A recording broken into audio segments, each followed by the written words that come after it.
telling you, every time the fun song starts is when we have to start the show. Just fast forward the song then. That's how we do it, right? Just fast forward the song. Yeah, they do it all the time. And like Goonies, it's hard to watch like the first 10 minutes of Goonies. Oh God, yeah, no, can't do that because I need the story. Ladies and gentlemen, let's get this going.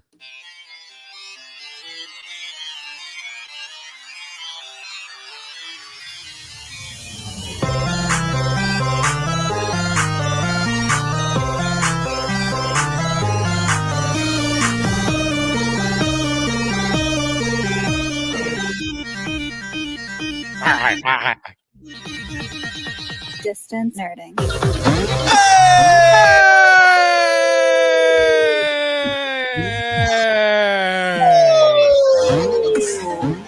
Can I get a hey? Oh, Hey. Ladies and gentlemen, it is that time of the week. It is Taco Tuesday. You know what that means, ladies and gentlemen. You are now watching and listening and experiencing the Distance Nerding experience. Part of the Comic-Con radio podcast family experience. That's right. He shared a locker with the Brat Pack. It's Jahmez 5000. What the? He's saying his prayers and eating his vitamins. Saying his prayers and eating his vitamins, brother. It's young Phil. Yeah, brother. As much as I'm not a fan of that guy right now, I'd rather be that man. But and we're here to nerd together. You don't get to choose your intros. We're talking about anything: pop culture, news, movies, food, music, wrestling, Comic-Cons, not politics, whatever you're nerding out on. We want to talk about it. That's why I left it where it was. Ladies and gentlemen, follow us on Instagram, Facebook, Twitter, Twitch, Threads, YouTube, Discord, all the places at Distance Nerding. And of course, ladies and gentlemen, if you'd like to shoot us an email or something along those lines, then you can leave us an email at dist. You know, you cut me off right when we were doing the intro.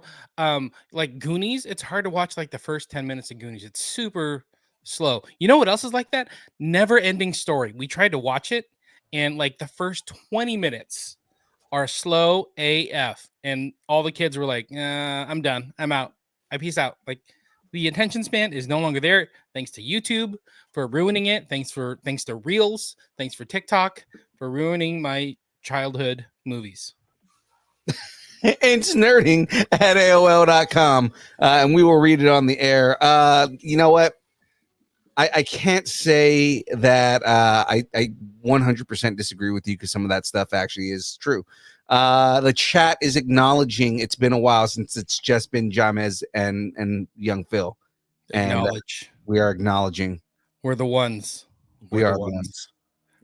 Roman's back. We are the ones. Oh, 100%. Roman is back. We are the ones. Man, I missed Raw, so I don't know where the fallout and everything is gone. I need to go back and watch that.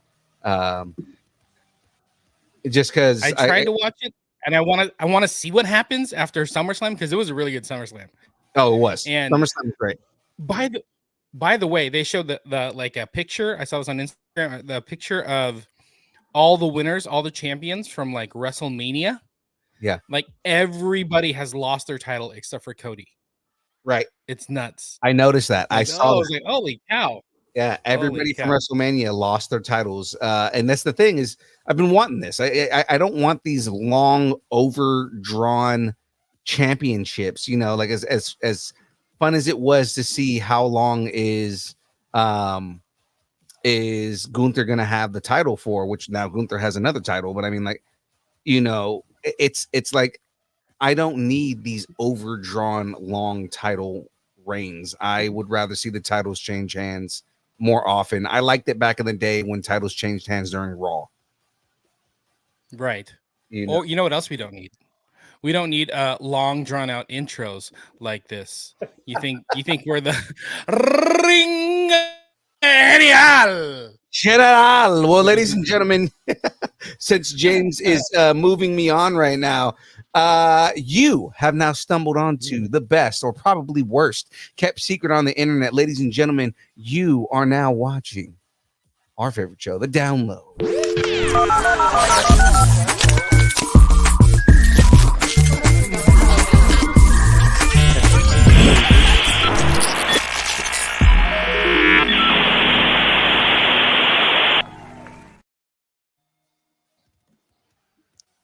Gotta keep it moving, man.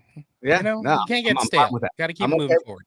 100% Just like okay. WWE, you gotta change champions every now and again. You know, Yeah, I'm with you. I'm with you. Now, This- ladies and gentlemen, this this is a week new on- era of wrestling, young Phil. You can't just stay stagnant. You gotta keep moving forward, bro. Now who's staying behind? All right, ladies and gentlemen, this week on deck, we've got the Geek End Update. We do have a Geek End update. Starting rumors. Is it the Russo's world and the shows are just living in it? I don't know what that means. We'll find out. And of course, the download. Oops, we did it with news. And that's all I wrote. So let's move along. Oh, baby, baby. All right. Well, ladies and gentlemen, before we get into all that, of I'm course, wearing a schoolgirl outfit, but you cannot see on the audio version. yeah. All right. Well, ladies and gentlemen, let's do this. But first, Let me get a shout out. Oh, yeah. Sorry. Jeez. I guess not. Shout out to Dubby. Where was the Dubby this weekend, Tater? Dubby is an emerged brand of energy drinks created to help focus, concentration, reaction time with no jitters or crash. Right? Exactly. And if you're looking for maltodextrin, you're not going to find it, sir. This is None. sugar, no fillers, no artificial colors or dyes, and is keto friendly. Dubby contains neurofactor to help give your brain focus and clarity, and the 150 milligrams of caffeine and 3 essential B vitamins help you stay alert and energized. Okay. My batteries ran low. Find out more at Dubby.gg. Use code nerdy10 for 10% off at checkout. Yeah, sir. You need some Dubby. It seems like you're not all there. It would have been nice to have Dubby this weekend since I was at KyberCon 4, with the DeLong family and Tater, and no Dubby whatsoever. Well, since he's already jumping into the transition, ladies and gentlemen, let's get into the Geek End Update.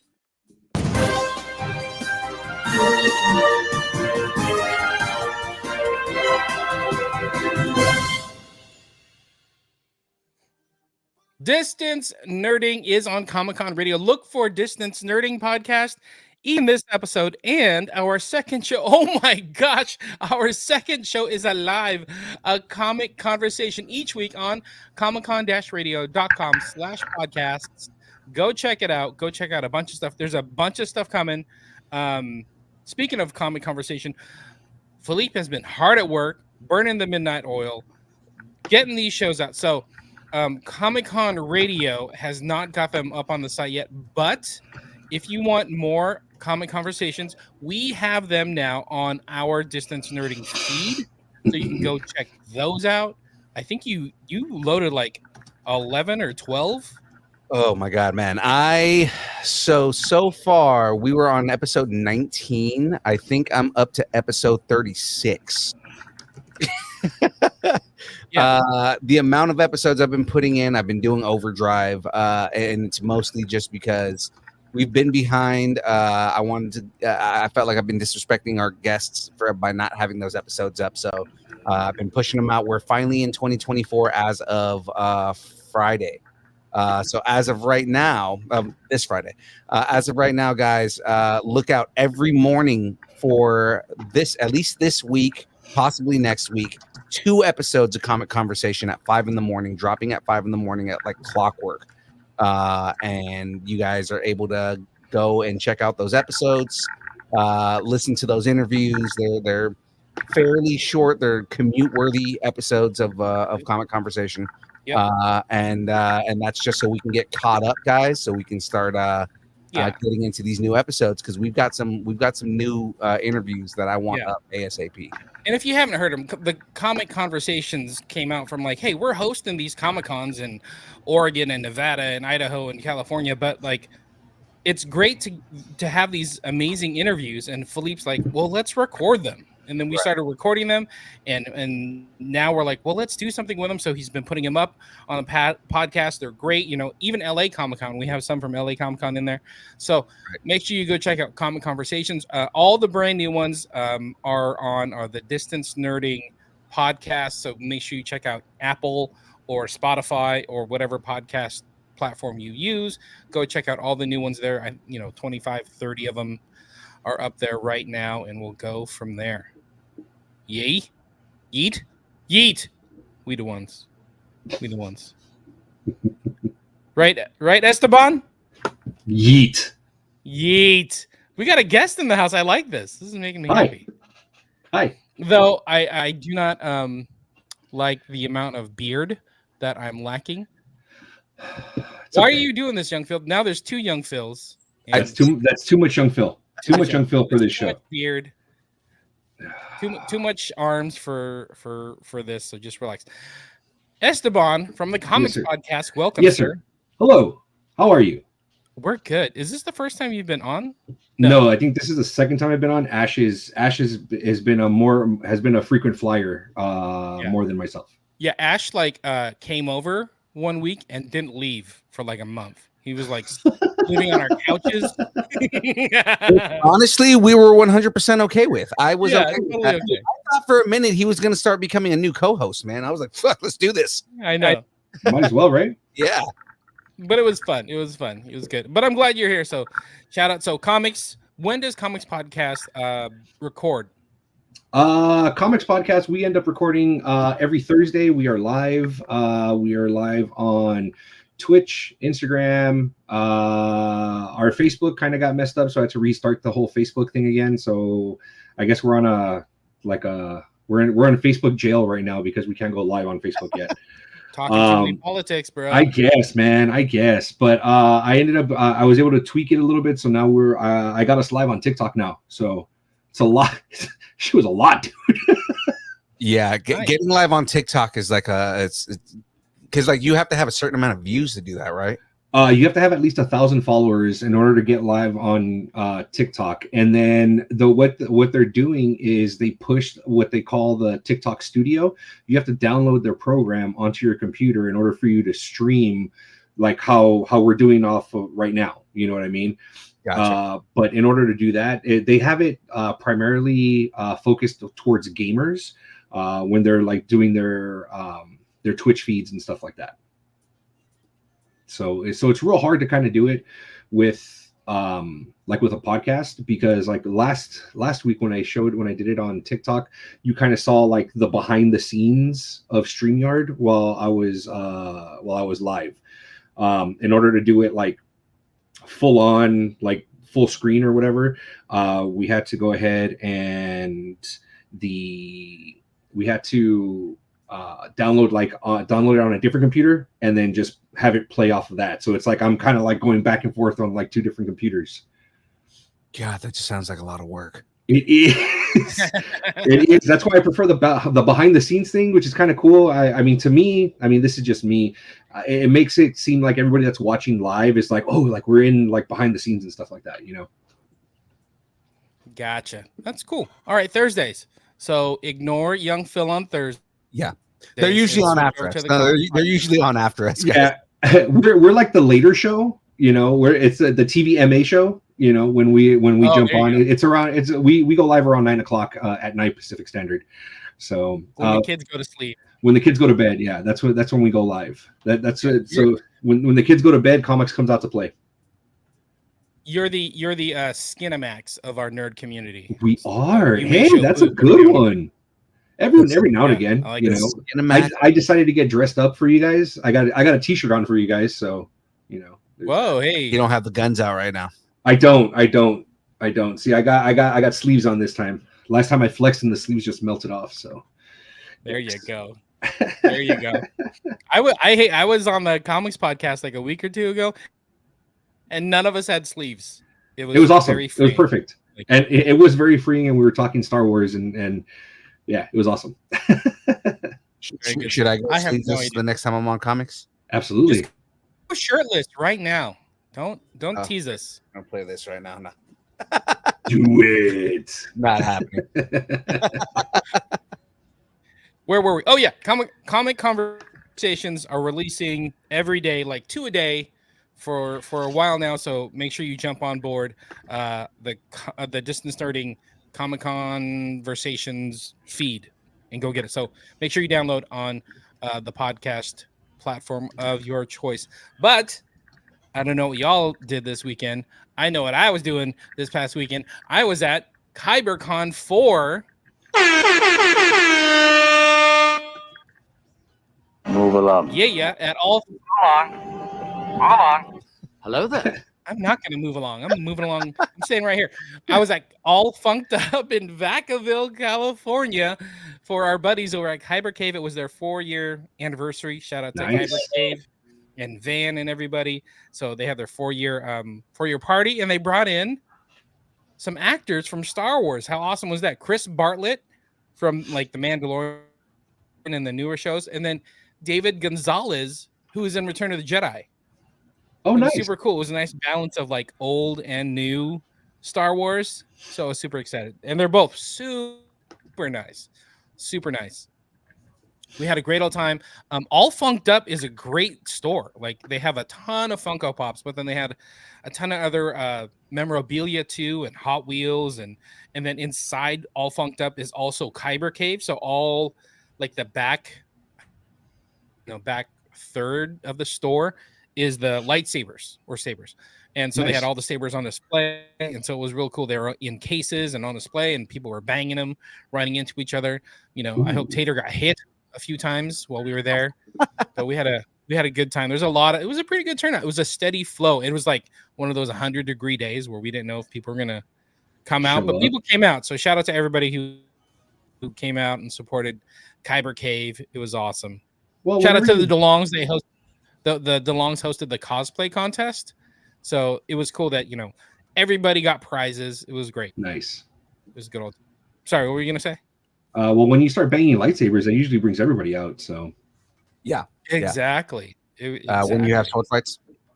Yeah, exactly. That's what I'm saying. Yeah. So it's like the milkshake that brings the boys to the yard. The lightsaber banging, brings all the nerds to the yard. Yeah, my lightsaber banging against your lightsaber brings all the boys to the yard. This is true. We might actually test that theory come October at LA Comic-Con. So. It's definitely being tested. Right? Are you close to Pasadena? Not super close. I mean, over down here in SoCal, like everything's like 20 minutes away, without traffic. So, but yeah, I'm Pasadena's maybe like, I don't know, 30 minutes. Not that far. Not super far. I saw the Morphin Con thing that you sent me though.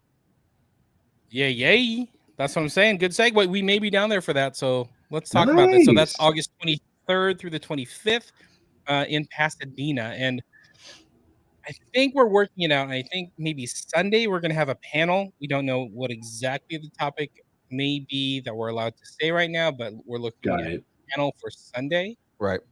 We'll figure that out. But again, Power Morphin Con, it's a huge con. It's like 3 days of Power Rangers. And if you go look at their lineup, it is huge. Yeah. So many Power Rangers over the years. So that's going to be amazing. But let me go back to KyberCon because it was a great turnout. I was going to say shout out to DeLongs. They were there. They hosted the cosplay contest. Say Wong came out and hung out with his Distance Nerding shirt. Look at him go. Tater was there showing off his cosplay. Tater did not win the cosplay contest. I just want to throw that out there. I mean, I think it's cheating when the person who's hosting the cosplay contest makes your costume. Yeah, exactly. Tater, get in there. Get in there. Dang, Tater, they're calling you out. I know, right? That's how we do it. That's how we did it. But it was a great time. Good old time. Shout out to my son Chemo, who was there. He was my Vanna White. He was helping me hand out prizes and do trivia. Young Phil, I'm just going to say this. I'm sorry, but you may have been replaced when it comes to trivia because Chemo was doing great reading trivia questions. Bring him to more shows. I like that. Let's do that. Let's do that.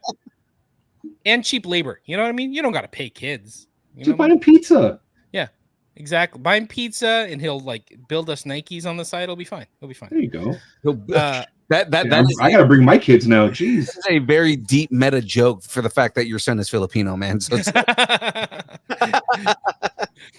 he can either be making Nikes or he could be winning gold medals at gymnastics. So right, he's got to pick either or. Anyway, either or. Yeah.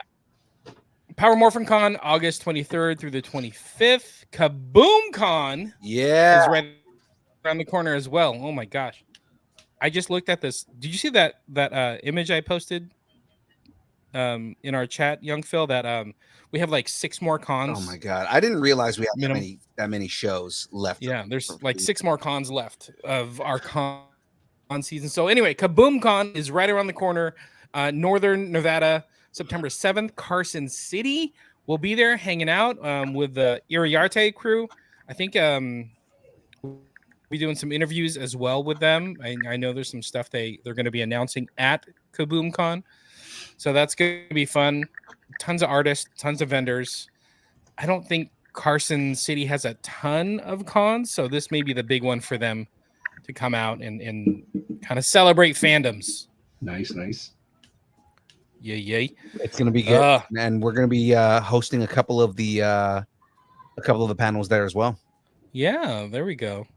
Very cool. So let's see, we did Con, Morphin Con, Kaboom Con. There's I think 4 more cons, but we'll get to those after we get through some of this stuff. Cool. Awesome. I'm cool with that. Are you cool with that? 100%. I'm good. With me? Well, ladies and gentlemen, let's get into this because it is now time to start some rumors. I don't know if you.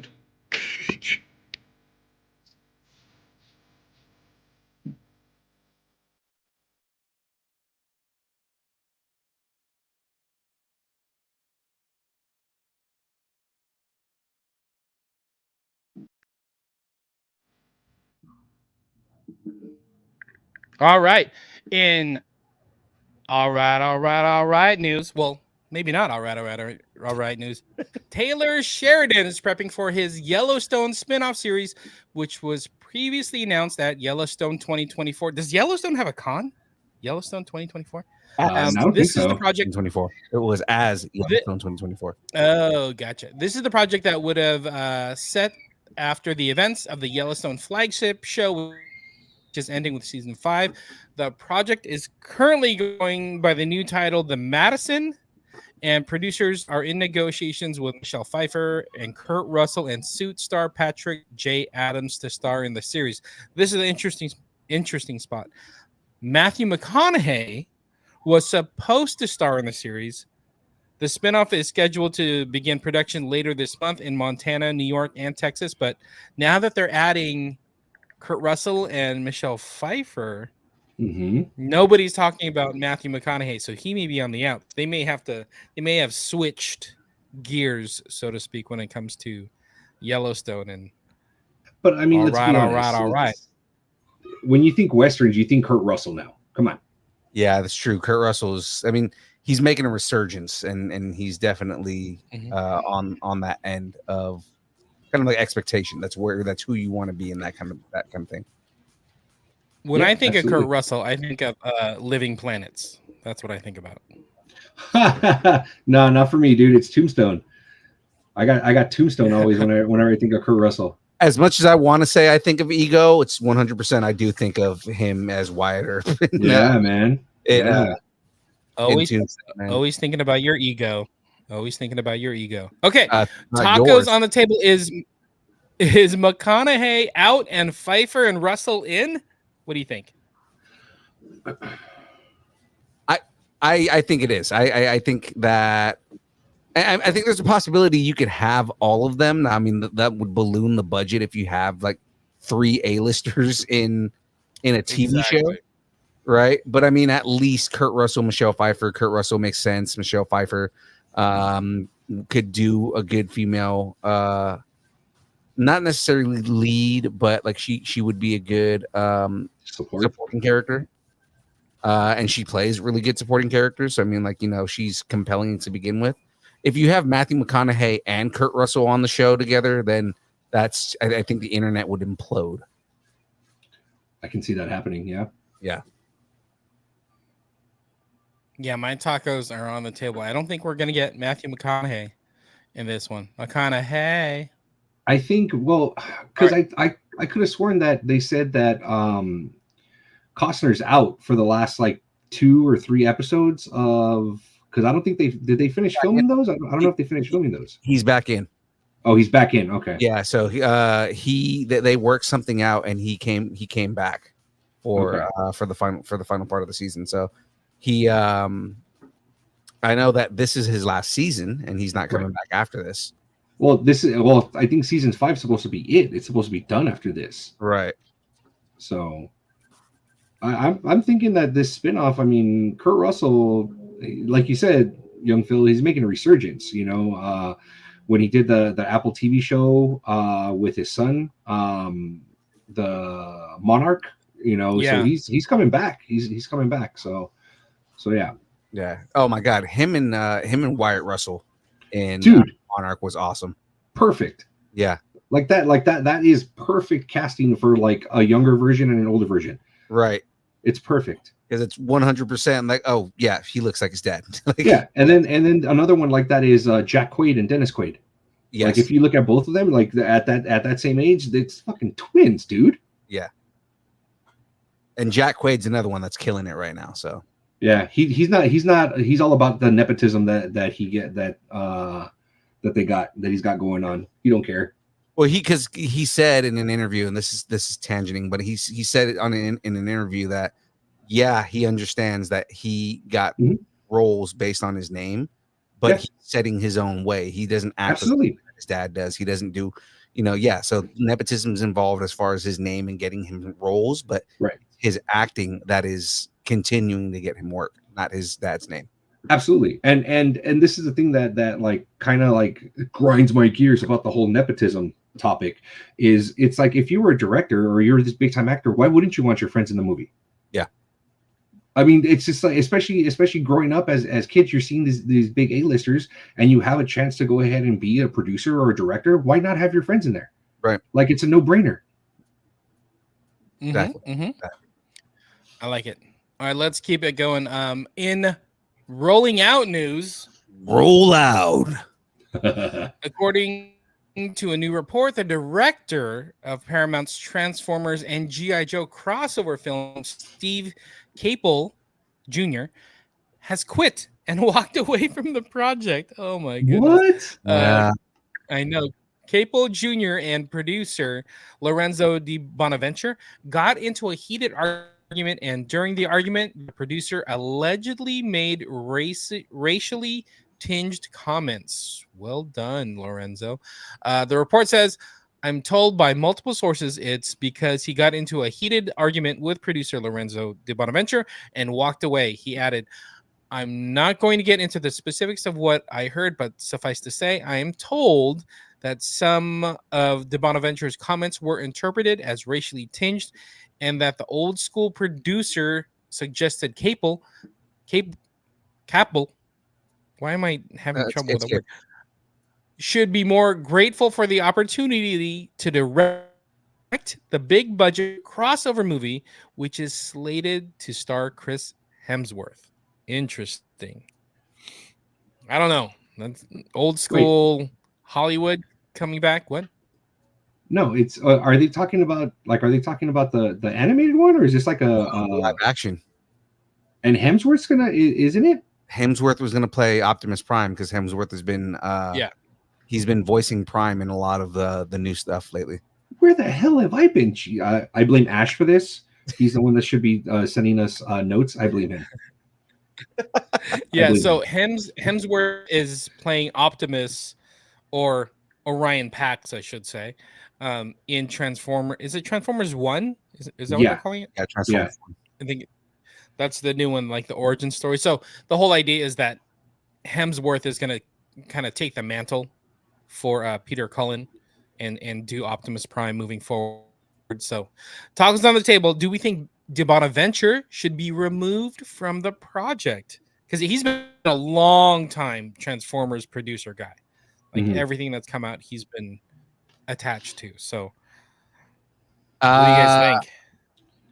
I mean, that's the thing, is that there's a lot of that in Hollywood, and it's not an excuse, but it's just kind of like, right, you know, someone it needs to blow back on some of these quote unquote old school producers that say ignorant, stupid shit like that. Yeah. I completely agree. I mean, it's 2024. Come on.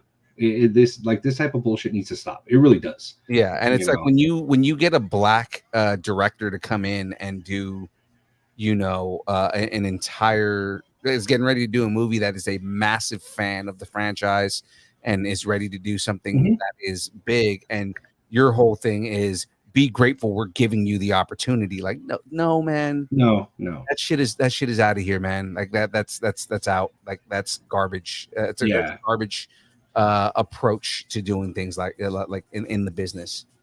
It really is. It's just one of those things. I mean, I grew up in a household where respect was earned, not given. So I strongly believe that. You know, it's like, I don't care who you are. It doesn't matter. Like, respect is earned. And that's what it is. Like, this producer can't be coming in being, oh, you should be lucky that we fucking gave you this job. No, fuck off, dude. No, I was given this job because of my fucking fandom, my resume. Like, no, that my all has got me this job, and exactly. You're thinking that you can tell me what I can and can't do. Absolutely. I 100% believe that. I believe that Stephen Caple shouldn't be the one that's leaving this. I think that Lorenzo de Bonaventura, who is a dude who probably doesn't care that much about the franchise other than it'll make him some money. Probably be the one that should get, like, you know, kicked off the set. And, you know, getting kicked off the set just basically means he goes from being a producer to being an executive producer. So, I mean, like, you know, you're still not losing money, dude. You're not able to go on and talk. And it's at the same time, now that it's coming out that he's saying things like this, a lot of people that aren't going to want to work for you, man. And it's like, he's more detrimental to the project than he is beneficial. Yeah. Agreed. If this is true, which again, this is all supposedly hearsay, but I mean, at the same time, I'm sure it actually happened because it's something that's commonplace in Hollywood still. Yeah, which is unfortunate, but yeah, you know, yeah, that sucks. That absolutely does. But all right, yeah, let's. Well, hey, if they could replace Peter Cullen, they can replace the producer. You know what I mean? So anyway. With some good detectiving, we have some character breakdowns for the Prime Video series Spider Noir. Yeah. Again, this is a rumor stuff, but it's a rumor opsis. Will this come true synopsis? Rumor opsis. Will this come true synopsis? The summary reads: we follow Ben Reilly, a PI, as he stumbles down a rabbit hole of corruption in 1933 New York City, while also establishing his past as a superhero. As for the character details, we have, Ben Reilly, a retired superhero with the powers of Spider-Man, who is too old and broken, both figuratively and literally, to suit up the way he used to. Oh, that's interesting. Yeah. And then we have Yuri Watanabe, a stage singer with unknown ties to the crime organizations in New York City, including the mayor. Her character exists entirely through the eyes of Ben Reilly in the plot. Interesting. There will be an interesting larger story set up for her in the pages. There's also Flint Marco. Ooh, Sandman. So this is the first time we heard this. Sandman, a hired goon working for Yuri, but he has an unknown condition that causes him to turn into the Sandman. This is what's kind of cool. When he switches between identities, he has no memories of what the alter ego did while in control. It seems a decent amount of the story will revolve around him, and there's a lot of potential for this character to be a fan favorite. So he's going to have That's kind of a nice twist. Yeah, kind of like a Dr. Jekyll, Mr. Hyde type thing. Right. That's pretty cool. That's a cool twist. I like that. Yeah.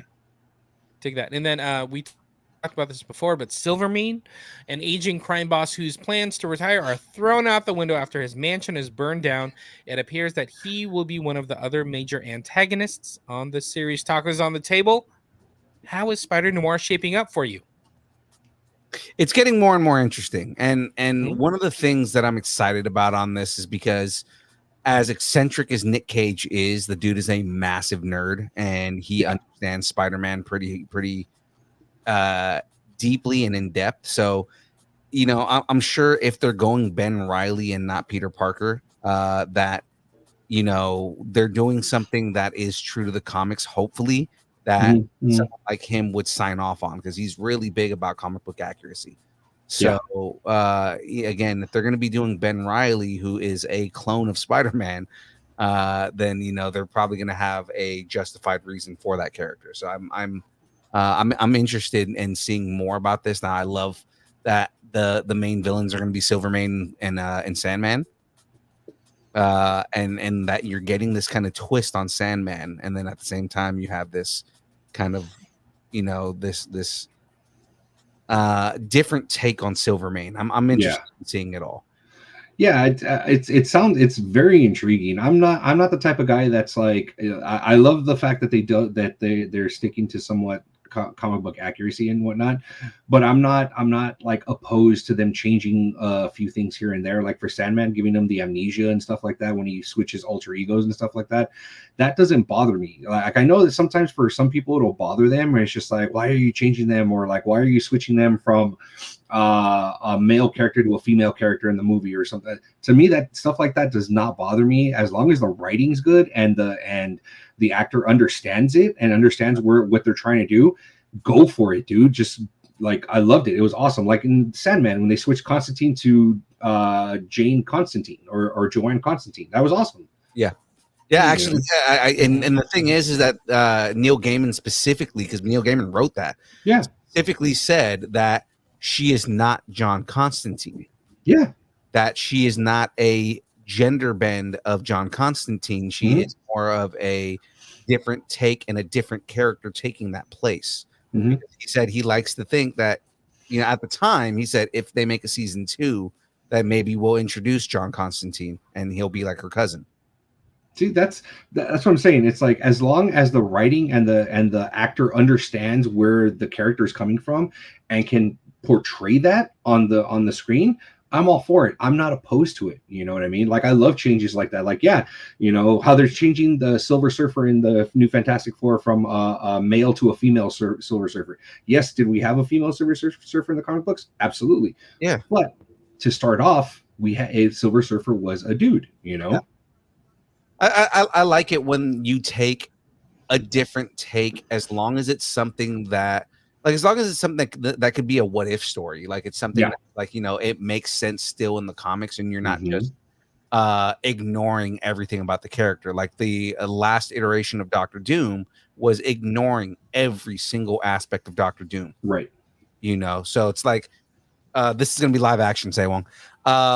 So it's like, you know, there's a difference between creating a character that shares the same name and doing a character that is a different take on that character, as long as they still have the same beats that the original character had. You know, again, another example is in the godforsaken X-Men 3, the version of the Juggernaut that we got in there was, you know, the dude was, oh, he's a mutant and he has super strength. It's like, well, no, Juggernaut has super strength, but he's not a mutant. He's not going to mutate. He has powers given to him by a gem. Like, so you're fundamentally ignoring everything that makes that character in order to make a stand-in character. That I don't like. But if you're doing a, here is like, okay, so Flint Marko, the way that they're describing this, right? The Sandman, he has a very tragic backstory. What if he still has that tragic backstory, but rather than it being like, oh yeah, my family was killed in this accident, like what if he was the accident? There was an accident that transformed him into Sandman, and he in his memories and not being able to know who he is, again, like a traumatic experience, kind of how they changed Harvey Dent in the cartoon. You give him multiple personality disorder and he attacks his family, and that makes him even more of a of kind of like a tragic but just almost relatable character. There are certain times where certain villains can be relatable as long as they're not complete monsters. Like the Joker, I don't want to relate to him, but I mean, like, but like, other characters, like, there are certain characters that, you can give them a relatable aspect and it makes that character a little bit better. So again, I'm tangenting. I'm going to let you guys talk here. Jesus, you're tangenting so hard right now. No, I think you summed it up for everybody. I think we're all eating your tacos. I don't want Phil's. Like, walked out of the room. He left the tacos on the table to like go to the bathroom or something, and I'm like, okay, free tacos. So we ate your tacos. All right. And in all form the head news, it looks like a live action Voltron movie might actually be moving. No, I'm not stopping. Well, it might actually be moving forward at Amazon MGM Studios. The film has been greenlit, and the film will start casting in the coming months. Rawson Marshall Thurber, the director of Red Notice, Skyscraper, and Central Intelligence, is set to direct the movie. Thurber came up with the story and will also co-write the script with Ellen Shanman. Red Notice, Central Intelligence, didn't both of those star The Rock? Yes. They did. And Skyscraper? Was he in Skyscraper? I think he was in Skyscraper. James is ready. He's like, I think he was. James is like, The Rock is about to be in Voltron. Voltron. Oh my God. The Rock is Voltron. They're just gonna have him. He's gonna be the put a lion on his arm. He's all 5 mini lion robots, and he turns into the super robot too. So it's like, it's it's gonna go like, like there's like each lion's gonna show up on screen. It's gonna be like what, and then all of a sudden they come together. If you smell what the Rock is cooking. L.A. Night. Yeah. Voltron's gonna have this like robot eyebrow that goes up and be like, I think it'd be a missed opportunity if Ryan Reynolds isn't in that movie somehow, just as a cameo. Sure, put him in. That's fine. He's friends with The Rock. That's great. He is now. It's funny is Say Wong saying The Rock is going to play Emperor Daibazal. There you go. All right, so tacos on the table. Can Amazon Prime pull off a live action Voltron starring The Rock as Voltron? Considering everything that Amazon has done lately, yes, that is all. Yeah, that's what I was going to say too. Considering everything that they're doing lately, yeah, I think they can pull this off. It'll probably be a bigger budget than probably the Rings of Power. I can see that happening. It'll probably be the biggest budget that Amazon MGM Studios is doing, but based off of their track record, I feel they have not missed as of late. Yeah, The Boys. Yeah, Fallout. Fallout was it was fucking majestic. So good. It's perfect. It is perfect. There is no video game adaptation that even comes close at this point. Aside from The Last of Us. The Last of Us is another one that's shot for shot exactly like the game, and is just gorgeous and gives you more context. Like that's the way that video game properties need to be done. 100%. You know, I've been hearing a lot of bad things about Borderlands, and it scares me. Yeah, I'm worried about Borderlands. Is that that's not Amazon, right? That's like in theaters. No, that's in theaters. Yeah.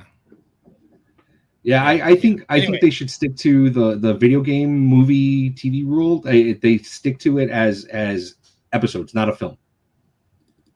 I think you can do it as a film if you take it in parts and like you choose your properties and you do it well. The other thing is if you do things where it doesn't have to follow exactly the game, but add to the lore, right? So, you know, don't do what Halo did. I'm going to keep on beating this dead horse, but don't do what Halo did and completely get rid of everything that is a part of the lore and what we love about Halo and make something new out of it. Do what Fallout did and literally make something that lives in that universe without ruining everything else that's out there. And I think they were scared. There.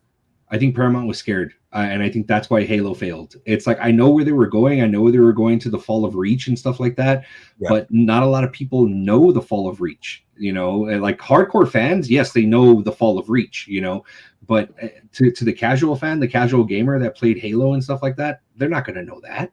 No, but the thing is like the Fall of Reach is fine. Like doing that storyline is fine, but again, we don't need Master Chief out of his suit and only having like half of an episode of him in the costume. Also true. True. We don't need unnecessary sex scenes. We don't need this all of a sudden. Whoa, speak for yourself, bro. Yeah, dude, speak for yourself, man. Okay, sex scenes are fine if there's something that adds to the story, but it didn't. I mean, yeah. If you're not in a fight scene and you got to do some dialogue for like 5-10 minutes, you better throw a boob at me or something. You know what I mean? You didn't even see boobs, man. The only thing that they give you that adds to anything on the story, it was the ability for Paramount to say, yeah, we took Master Chief's virginity away. That sounds so creepy when you say it. Yeah, and it was meant to sound that creepy. It was meant to sound that creepy. Like there is no reason that you needed to do that. You know, it's like focus on the story, focus on the character. Yeah. Story actually was decent enough, but like it's at the same time, you know, stop trying to throw in all these things to like get everybody to look at you and say, "Oh, we did something different." Like, no. Yeah. The argument for you can't connect with the character that's wearing a mask. The Mandalorian has something to say about that. So, again, I'm ranting. You're so ranting. And this Halo helmet thing. The end of the story of this is Amazon does a great job with their stories, with their properties, with adapting properties. And I think that if there's anybody that has a chance to do a good adaptation of Voltron, it's Amazon. 100%.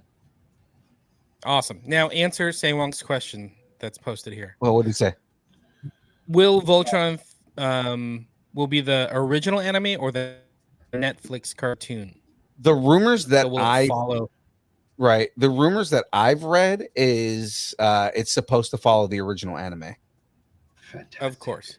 I mean, that was a good question from Saewong, but also it's like Amazon versus Netflix. Of course, Amazon's gonna be like, we're gonna write our own stories. So yeah. All righty then. Yeah. Yeah. Over to Hulu. Okay. All right. Go ahead. Yeah, you got it. I'm going to take this one over here. The Orville has been on a bit of a roller coaster since the series first debuted on Fox in 2017. The show lasted for 2 seasons on the network before moving to Hulu for its third. It has now been 2 years since the third season came to an end, and fans are wondering if the fourth one is on the way. Well, as of April, the show had not been officially renewed, but McFarlane, I almost want to say McFarlane, McFarlane gave a promising update saying there will be more. While fans have yet to get an official season 4 announcement, some exciting news just came out of Star Trek Las Vegas. According to CB and multiple people who attended the convention, the Orville star Scott Grimes shared during a performance that the 4th season of the Orville will begin filming in January of 2025. Fantastic. So, Are we getting the table tacos on the table? Are we getting more Orville, and will you watch it? Yes. Yeah, my tacos are totally on the table. Yeah, I like that show a lot. Yeah, I got hooked on that show. It's everything that growing up, it's everything that I wanted Star Trek to be, but wasn't. You know what I mean? So it's what everybody expected Star Trek Discovery to be. Yeah. Because they came out at the same time. Star Trek, the season 1 of Star Trek Discovery and the Orville season 1 came out around the same time. And I remember when Discovery came out, everyone was like, it's an okay show. They kind of like went a different direction. They changed the looks of the characters. Remember everybody crying about the way the Klingons looked and everything like that. And then the Orville came out and everybody was like, this is what we wanted the new Star Trek to be. This is exactly what we wanted it to be. So and it was funny because it started off as a parody and became a serious show. So it's like, it's what I respect about Seth MacFarlane is he was like, I'm gonna make a parody show, but he had so much fun doing it that he was like, no, I'm gonna make Star Trek as if I were making Star Trek. It's perfect. That's awesome. Yeah. That's what always threw me off was like I'd enjoy the show like for the humor and the Family Guy type of humor that they had. Yeah. And then it would get serious and they'd tell all these like very, very original Star Trek-esque plot lines. Yep. And then you get wrapped up in that and like the politics and like, the storyline. And then all of a sudden you get right back into the Family Guy jokes and you're like, wait, what just happened? Absolutely. But yeah, I like that show. Good show. Yeah, it's a really good show. All right. Of course, we need some MCU rumors. Oh yeah. Because it's not starting rumors without it. Yeah, exactly. We have to have. I think it's in our like contract that we have to have MCU rumors. So we got the announcement that the next 2 Avengers films will be titled Doomsday and Secret Wars, and the 2 films will be released in 2026 and 2027 respectively. A new rumor is giving context to the MCU films and shows that will take place between the 2 Avengers movies. According to the rumor, everything that comes out between Avengers 5 and Avengers 6 that isn't like a prequel story will be set on Battle World. Ooh. Can you imagine that?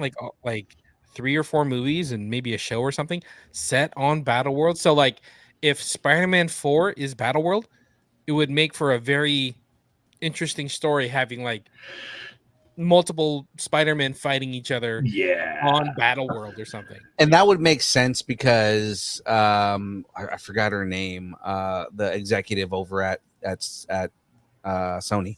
That's Amy Pascal.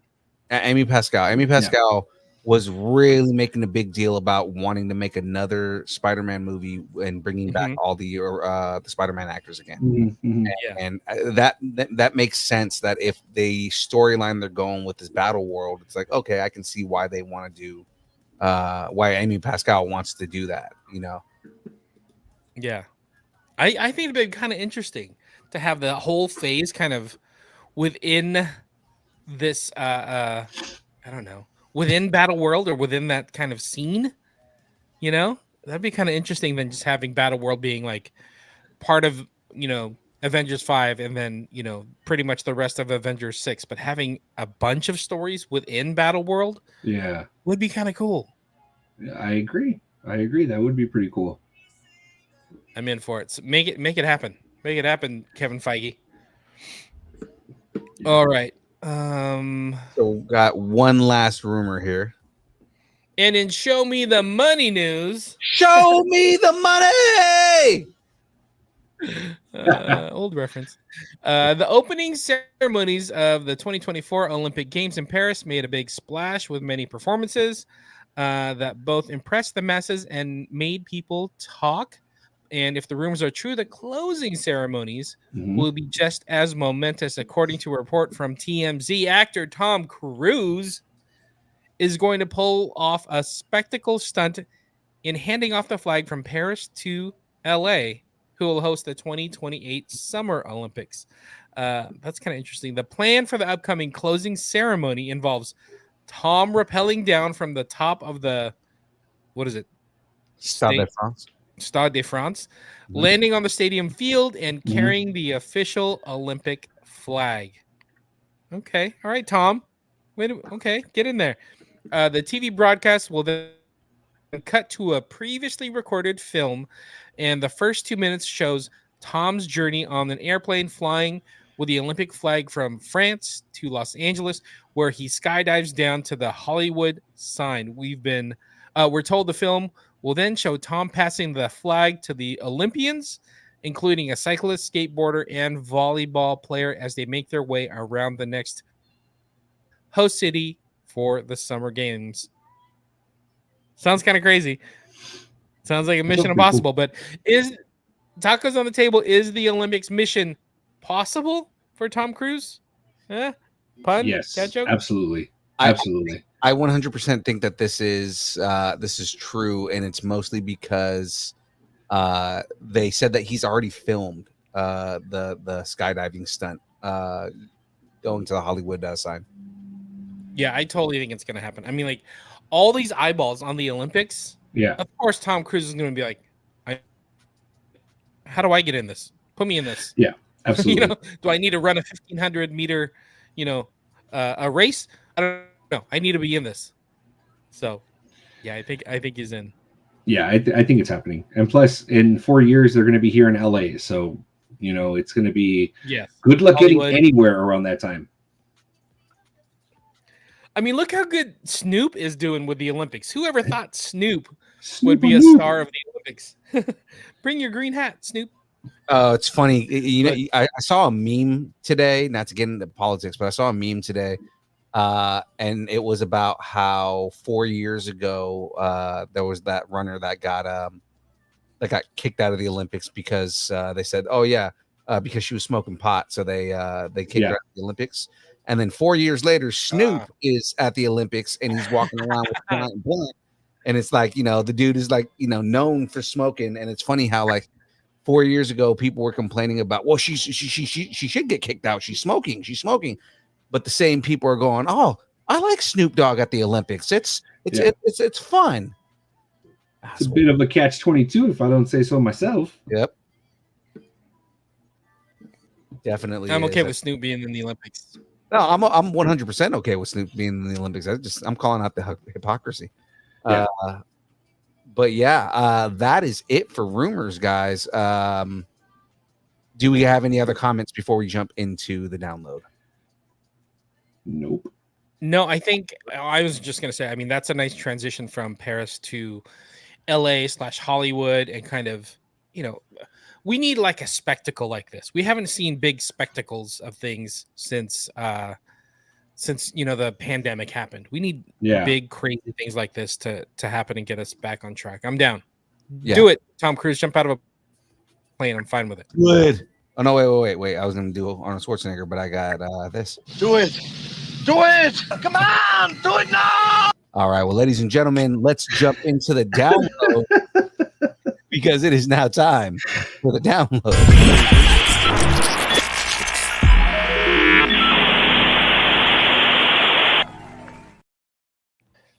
Don't forget, check out the Distance Nerdington post on Facebook for all the trailers, all the news, all the rumors that we're posting. We can carry the conversations on there. Or, if you want, on Thursday, go bug Esteban and Ash over at the Comix Podcast and take over their show like young Phil likes to do and steal other people's shows. It's great. It's not my fault. It's not my fault that people invite me onto the show and not know what they're getting themselves into. Yeah, we know exactly what we're getting yourself into. We should invite young Phil on the show. He's got a lot of energy, and then they don't realize that. Yeah, I have energy, but I'm also, that kind of nerd. It's Ash saying, "Yeah, let's get young Phil on," and I'm over here like, "Shut the fuck up." We're gonna be on for another 4 hours. Exactly what it is. Like, just know. Your show is going over if I'm on your show. Without a doubt. Yeah. Without a doubt. Oh, that's good. That is factual. All right. I'm going to bring it down a little bit. Some sad news. Acclaimed filmmaker, Twin Peaks co-creator David Lynch says he can no longer direct in person following an emphysema diagnosis. So Lynch noted that his years as a smoker has caused the illness. Later, he shared an update promising that even though he can't direct in person, he will never retire. That's interesting. So speaking with Sight and Sound magazine, Lynch confessed, "I'm homebound, whether I like it or not. I can't go out. I can only walk a short distance before I'm out of oxygen. I have to say that I enjoyed smoking very much." So interesting. I have to say I enjoyed smoking very much, and I do love tobacco, the smell of it, lighting the cigarette on fire, smoking them. But there is a price to pay for this enjoyment, and the price for me is emphysema. Lynch writes in his full statement today, I have now quit smoking for over 2 years. Recently, I had many tests, and the good news is that I am in excellent shape, except for the emphysema. I am filled with happiness and will never retire. I want you and all to know that I really appreciate your concern. Kind of sad. Lynch has made 10 feature films. He has been nominated for Best Director for the Oscars 3 times. So 10 films, 3 nominations. That's a good batting average. That's not bad. That's pretty good. Yeah, in my head I have like 1,000 dark jokes that I want to make. I know, right? Yeah, same. It's just, but I think he kind of did it himself when he's just like, I don't regret it. Like, it's basically what he's saying. He's like, I don't regret it. It's one of those things when people would see people smoking on movies, and they would fall in love with the idea of it and how cool it looked. Like, that was him. He fell in love with it. The romance of smoking a cigarette, cowboy killers, and things like that. Not realizing that cowboy killers kill you. Yeah. It's why they're called cowboy killers. Yeah. It was just one of those things like a lot of people forget the reason why they were created was for essentially the war. Is to keep the soldiers awake, during those times, so really? That's what the nicotine was for, when they realize what it actually does, and it gives people that awake, like gives them that shock of being awake, that's why in World War II and stuff, like when you deployed, part of your gear was a pack of cigarettes. Oh, that's so interesting. Yeah, they so in the chat we're all kind of talking about everybody's quit and everything like that. So I know that quit smoking. He said he's 122 days without. I'm 7 years tobacco free. I was a 2-pack a day smoker and I dipped. So I mean, like it was probably one of the harder things to quit, but I mean, I feel better for it now. Yeah. And I'm not gonna lie, I was talking to Tater about this the other day because Tater's a smoker. I used to be like every now and then I get a craving, especially like when I'm drinking. Yeah. I was gonna ask you about that because we hang out a lot and at cons and whatnot, and then Tater's over there smoking or whatever. I wonder if that craving comes back. Like, shout out to Van from Kyber Cave. He's in the chat right now. He said quitting smoking was the hardest thing he ever had to do, and he's 122 days without. So shout out to him. That's awesome, dude. That's awesome. 122. I mean, because I had family members that smoke and still smoke and stuff like that. And growing up, I always thought like I'm going to get the bug, like it's going to bite me, and I'm going to start, doing that. Surprisingly, I never did. Like in college, I would partake like only when drinking, but like when I would be drinking, I would have, a drag here and there. But it never got to the point where it's like just me going out and buying it. And I think that's what kind of made me like, I guess, not buy it. If someone had it, I'd ask and bum one off. Yeah. But ever since then, like I think I probably do cigars more than anything else. Is that, and it's very rare when I do it. It's usually like around like on my birthday and like New Year's is when I end up having like a cigar or whatever. But other than that, I typically don't. Gotcha. So interesting. So interesting to hear. Everybody has these crazy like smoking stories, whether it's them or a family member, something like that. Yeah. And how expensive it gets, it's nuts. Yeah. Yeah. No. Yeah. Like when we go to another state and Tater's with us, and he's like just got cartons of cigarettes because it's so much cheaper in other states. Yeah, he It's will so buy crazy. because California and New York are the highest cost for cigarettes. Yeah. So we'll go to Oregon and he will buy like 3 or 4 cartons of cigarettes. Yeah.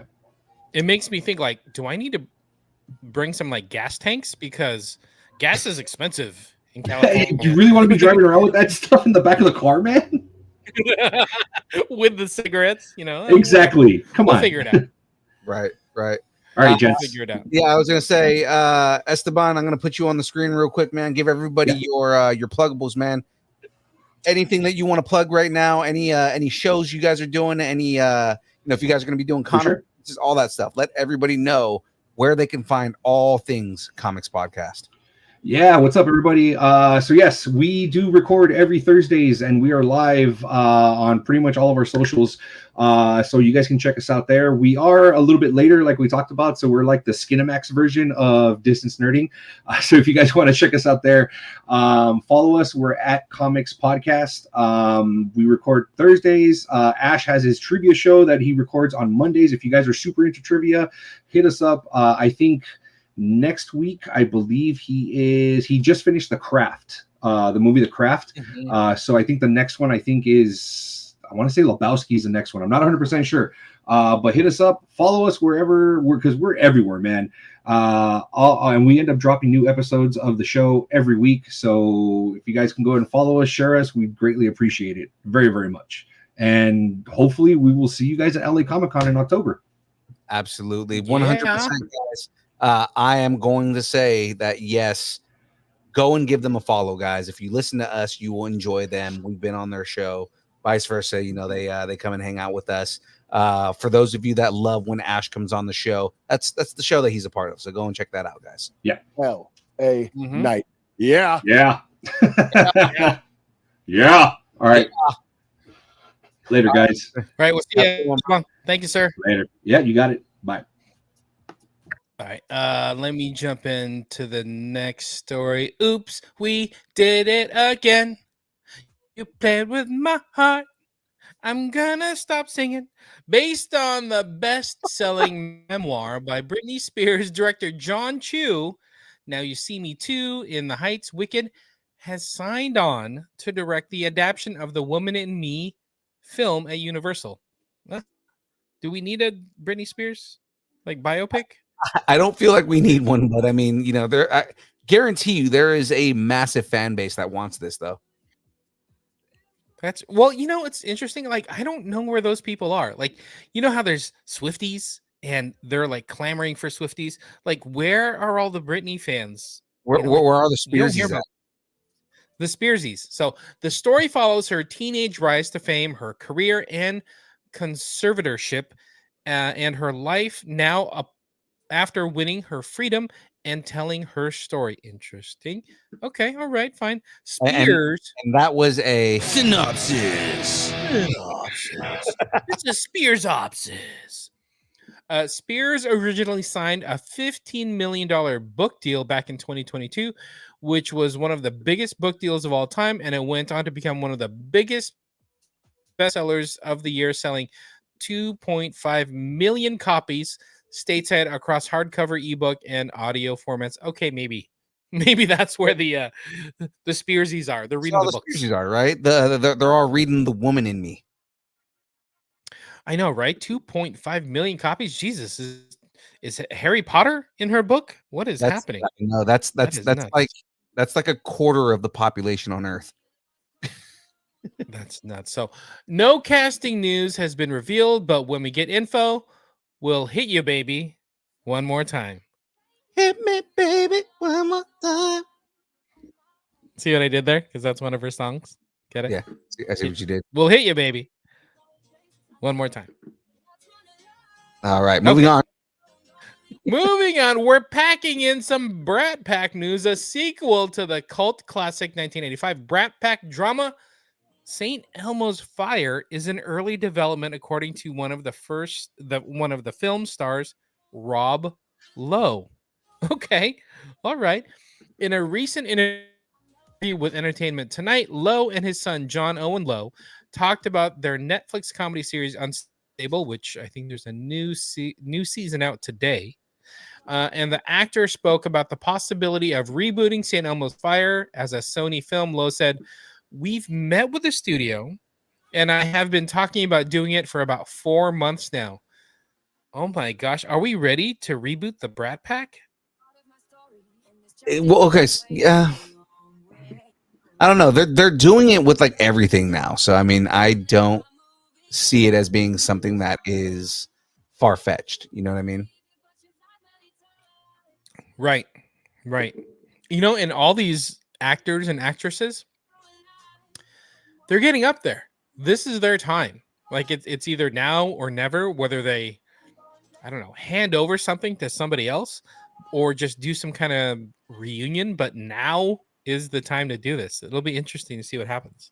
Yeah. The time is here. My time is now. Yeah, exactly. Yeah. I don't know if I want it, but I'd watch it. I'd probably watch it too. I mean, it's not like I disliked St. Elmo's Fire. You know what I mean? Like it's definitely something that I'd be interested in seeing where they go with the story. Yeah, I'd want to see. Yeah, but it's all like, you know how like Stranger Things is like that coming of age story. You know, that's what Brat Pack stuff was back in the day. You know, St. Elmo's Fire, Breakfast Club, Ferris Bueller. It's all that coming of age stories that 16 people kind of Candles. fell in love with. 16 Candles.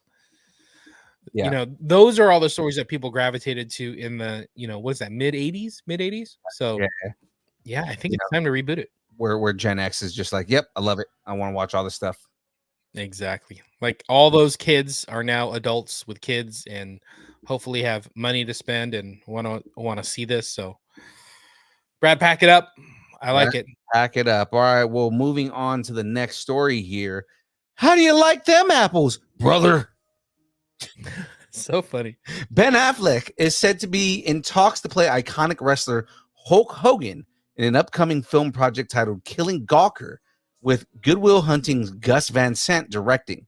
The movie is based on the 2018 book written by Ryan Holiday titled Conspiracy, Peter Thiel, Hulk Hogan, Gawker, and the Anatomy of Intrigue, and the script is being written by The Big Short writer Charles Randolph.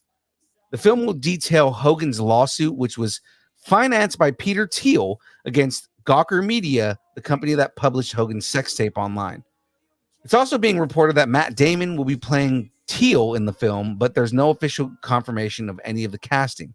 Regardless, Affleck and Damon are definitely attached as producers. Production on Killing Gawker is expected to begin in January 2025. I don't know. You guys have to go check out this story. We should actually post this story like to the Nerdington Post or something, this article, because the story behind this is crazy. Yeah. I guess there was like this Gawker site that was all about like shooting out rumors. Yeah, and it doesn't exist anymore. Like this lawsuit, like Gawker was destroyed because of it. Yeah, I guess they outed out like the CEO of PayPal. They're like, he's homosexual, and he was like, that is my personal business. Why are you putting that out there? And it was kind of, they ran with it. Right. So he's just like, screw you, Gawker. And he turned it around on them and set up this whole big like sting and lawsuit against them. And now Gawker is gone. Yeah. Hey, to be fair, Peter Thiel is kind of a douchebag, but I mean, still. Yeah. Like, somehow Hulk Hogan is involved. It's nuts. I mean, Hulk Hogan is involved because Gawker put out the his sex tape. Yes, with like his neighbor or something like that. Yeah, or something like yeah. That's kind of nuts. Anyway, as I was like, do I need this story? And then as I was reading like the circumstances and how everything kind of came around, I was like, yes, I do need this story. Give me some Killing Gawker.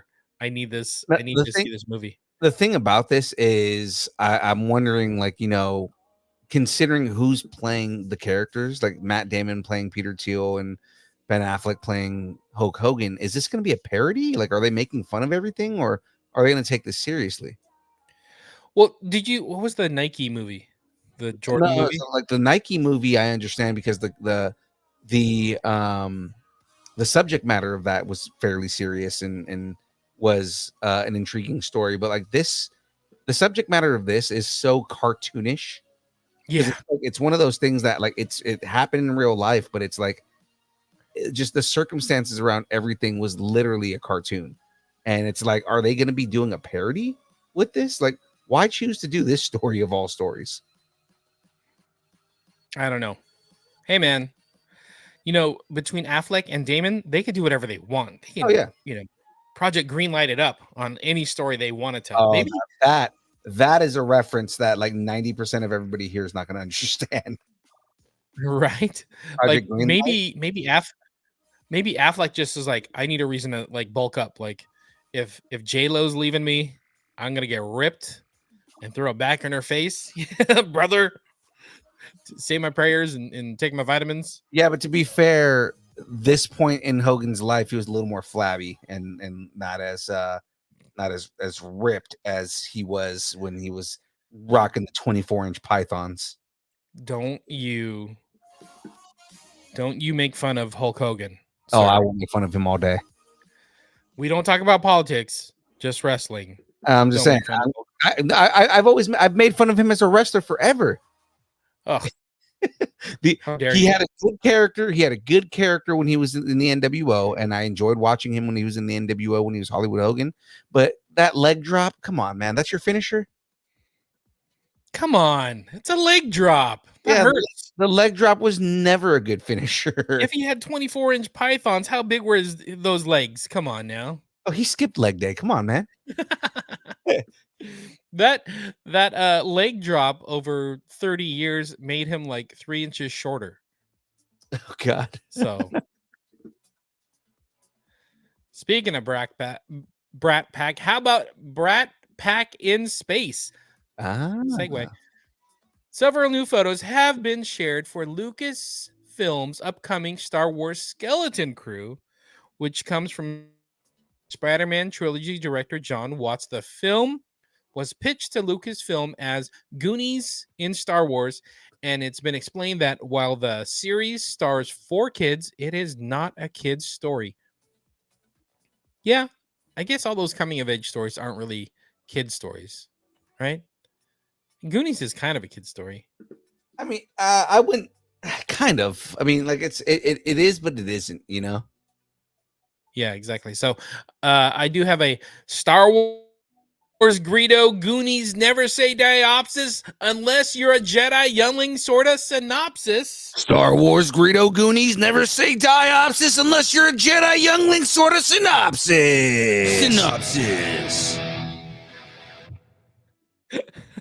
Never say die unless you're a Jedi youngling. I love it. The series has been described as a galactic version of classic Amblin coming-of-age adventures films from the 1980s. The story will follow 4 young kids from a tiny little planet, and they end up getting lost in the Star Wars galaxy and embark on a journey to find their way back home. The series is set to premiere on Disney Plus by this Christmas. Interesting. So all right, okay. On Instagram, the Acton Life says, "I hope this is the origin story of Hooter." Okay, I like it. Also, they said, "Boo Goonies in space," and I said, "I'm interested." Boo Goonies. When did Captain EO take place? Oh, that's right. What? No, Captain EO wasn't part of the Star Wars universe. I mean, according to Disney, it was. Yes. I mean, it's where Star Tours is now, right? Isn't that where Captain EO was in Disneyland? No, it's the Captain EO. No, so Captain EO became Honey, I Shrunk the Kids, which became the Jedi Academy. No. And the Acton it is part of the Star Wars universe. I need the correlation. I need it. We'll see. We'll see. But I don't know. Like, it's funny. Like, we talked about this, I think last week or something. But you know, talking about Andor, talking about, you know, Ahsoka and Kenobi and how the stories are a little bit more adultish, right? Like coming back to doing a coming of age Amblin entertainment show. I don't know. I don't know if this is gonna work. I'm gonna watch it, of course, but I don't know. I kind of like where Acolyte was going, Andor was going, Ahsoka. I like that kind of layered storytelling. I hope they find a way to make this layered and part of the Star Wars universe, not just a story within the Star Wars universe.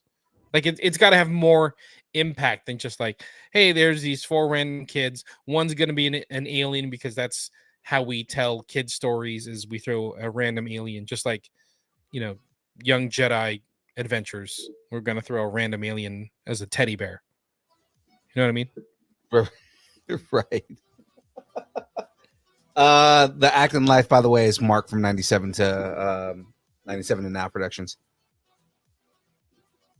Oh, shout out to Mark. Good dude. Yeah, actually, Mark, I like them. We'll see them at Kaboom. Right. We were just shouting out KaboomCon a little bit ago, man. Earlier on in the episode here. So moving on to the next story that we have here, just because we have so many. Time to get back to being evil. Bruce Campbell's previously evil. Bruce Campbell's previously talked about an Evil Dead animated series that would continue the adventures of Ash Williams following the events of Ash versus Evil Dead. Campbell told Entertainment Weekly, "We are developing an animated version like a series. I'll do that. I'll do Ash's voice all day long because my voice hasn't aged as much as I have." That was such a Bruce Campbell thing to say. Campbell also teased the 2 movies that are currently in development, saying, "The future is 2 more damn movies. I've got 2 new fabulous directors that have 2 new scripts in the shoot. And we think we've suckered a studio into coughing up the dough for both, since they seem to still make money." Bruce Campbell is a fucking treasure, and that man should not ever die. I love he's just never afraid to be like, I'm gonna go make some money. I gotta go do this. We're gonna just do this until the wheels fall off. I love it. I love that he said, "We got a bunch of scripts and we suckered the studio into coughing up some dough for it." So yeah. I'm gonna add pizza balls into it. Exactly. I'm gonna make it. I'm now the pizza man. So Mark says, "Sure, why not? They did an Evil Dead musical, so why not do a cartoon?" Right? He's not wrong. He's not wrong at all. I know there's a niche for Evil Dead, but I'm surprised it's not pushed more mainstream. Yeah, and that niche is Graveyard. Exactly. But you know what I mean? Like, there's avenues, right? Especially right now. Like, horror is huge right now as a genre. There's all these streamers. Wait, there's animation that could keep up these days. Like, why isn't there more Evil Dead stuff right out there? No, and it's true. Say Wong said Graveyard is jumping for joy right now. That is true. That is true. Man. Okay, but let's move on here. Let's keep it going. Frackiny frack. Fucking frack. Mr. Robot creator Sam Ishmael has been developing a Battlestar Galactica reboot at Peacock for a few years, but now the project is no longer in development. Ouch. The project was never given an official green light. The reboot was a passion project for Ishmael, and while Peacock will no longer move forward with the project, it will be shopped around with other networks and streaming services, so there's still a chance it could be made. So you're saying I got a chance? You're saying there's a chance? I don't know. I don't know if anybody else is going to pick up Battlestar. No, so I mean, like, here's the thing: is he was developing this, and Ron Moore was like his whole production company was like behind everything on this. Ron Moore being the guy who redid Battlestar Galactica the first time, right? Which is like the most, recognized, beloved version of Battlestar Galactica. So Ron Moore gave he gave the blessing for this show. So it was being developed by Sam Esmail, but with Ron Moore giving creative input. So I mean, like, Yeah. it was really like a legit Battlestar kind of like, okay, what's going on now, and how do we update the series? Almost like Trek is like, they keep doing these new series with it. But I guess like Peacock was getting involved, or not Peacock, but is it NBC Universal?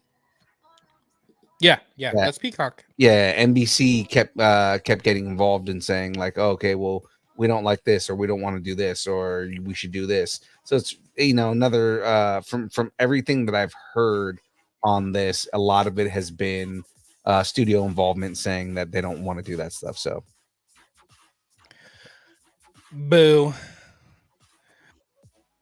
It'll be interesting though, like, because I think they were going to continue the story somehow and not just reboot it. Right. That's So what it's supposed to be. This is what's tough about that is if Peacock or Universal still has the rights to that content, that existing content, it'll be harder to do a continuation somewhere else. Yeah. Does that make sense? Unless they do what Warner Brothers has been doing and just shop it out, like how Amazon has Batman right now. Yeah. Okay. But know? I don't. I mean, I guess so. But Amazon's just a different cookie. They're just like, yeah, we want it. Give it to us. But that's the thing. Plus, that who's to say that Amazon won't want to do Battlestar Galactica? Like, remember, that's true. The entire studio the studio was created specifically because of what's that show, The Expanse. Yes, exactly. That's a good point. Yeah. So I mean, we know he's a big sci-fi. We know that Bezos is a big sci-fi nerd, and he'd probably jump at the chance to hear that. Oh, NBC doesn't want to do Battlestar Galactica. Well, I will. Does my kid like Battlestar Galactica? Will that win me dad points? Well, I mean, okay, yes. Trek, he's always been a fan of Trek. He's like, he's made it very clear that he is like a huge Trekkie. And then again, his kid loved The Expanse, so they did that. I see him living in that nerd world of being a star of being a fan of Battlestar Galactica. So I could see it going to Amazon. Of all places, I could see it going to Amazon, and they would treat it right. Yeah, I agree. Okay, you got me. You convinced me on that one. I like it. All right. So moving story. I know. Spinoffs. A new John Wick spinoff series is currently in development at Lionsgate Television titled John Wick Under the High Table. The series is said to pick up immediately after the events of John Wick Chapter 4. Okay. Why call it John Wick then? It's explained that the series will combine new and old and thrust the Wick universe into a new age. Keanu Reeves will executive produce along with Basil Iwanick and Erica Lee of Thunder Road. So we do have a synopsis here. James, you want to introduce it? Don't mess with my dog Opsis series sort of synopsis. Don't mess with my dog Opsis series sort of synopsis. So the series is described as follows. John Wick has left the world of the high table in a tenuous position, and a collection of new characters will look to make a name for themselves, while some of the franchise stalwart characters remain committed to the old world order. So as of now, it is in development, and we don't have a date for when this is coming out. He didn't die, right? In the last one? Spoilers. John Wick dies at the end of John Wick 4.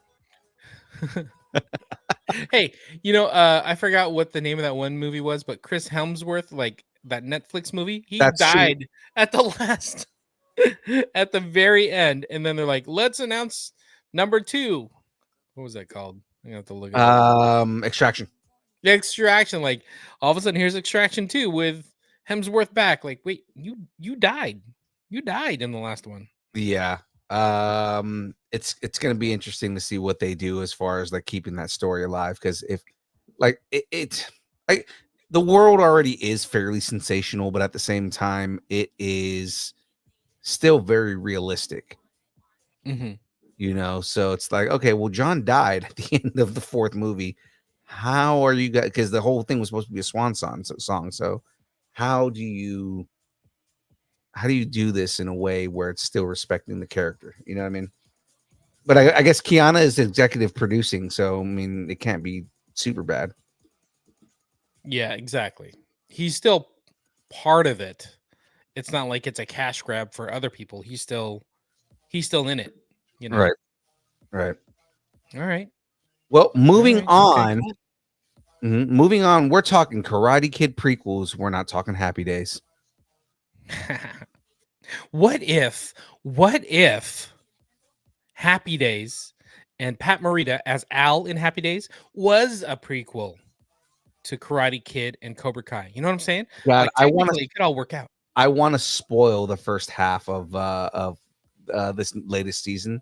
Right. We haven't talked about it because like there is a big major plot point and it involves Mr. Miyagi. They open that Pulp Fiction briefcase. Yeah. And there's a paper hat from Al's burger joint from Happy Days. And it's like, well, then considering what they learned about Mr. Miyagi in the first half of the season of Cobra Kai, it wouldn't be super far-fetched to hear that Mr. Miyagi was faking his accent during the Karate Kid movies, and he actually didn't have an accent like he did as Al in Happy Days. That'd be so good. That'd make me laugh. If they found a way to just like pseudo tie it into Happy Days, that would just like make my day. It'd make my day. Like, no way. Or at least make a joke and just say that he used to work in a diner or something like that. Right. You know, like, you know, just make a Happy Days reference to Pat Morita. As the Cobra Kai series is coming to an end, creators Hayden Schlossberg, Josh Held, and John Hurwitz are looking towards the future of the franchise. During an interview with THR, The Hollywood Reporter, the creative team is asked if there's a possibility we will see some spinoffs, and Schlossberg said that they'd love to dive into Mr. Miyagi's past. Mm-hmm. It opens up all of these questions about Mr. Miyagi and what his life was like. And that's been something we've been wanting to do for a while. Until we get more Cobra Kai, I'll just practice waxing off and waxing on by myself. When you get drunk, I'm gonna start calling you Schlossberg. Schlossberg, bro, you're so Schlossberg right now. You're so Schlossberger. Oh my goodness. I think I kind of want to see a Miyagi prequel. I'm into it. Yeah. It's Tater in the chat, and I'm sure this is as I was saying, doing the joke, right? This is like wax on, wax off, and Tater goes, "Don't do it, Phil." Yeah, you're gonna do it. And no, I mean, Wong saying the only issue is Al had no accent, and that's what I'm addressing. Is the joke is that Pat Morita was faking the accent through all of the Karate Kid movies because in reality he had no accent. Okay, that would make me upset. He was actually faking it for the movies anyways. Why can't we just flip that? Why didn't he just be like, I didn't want to,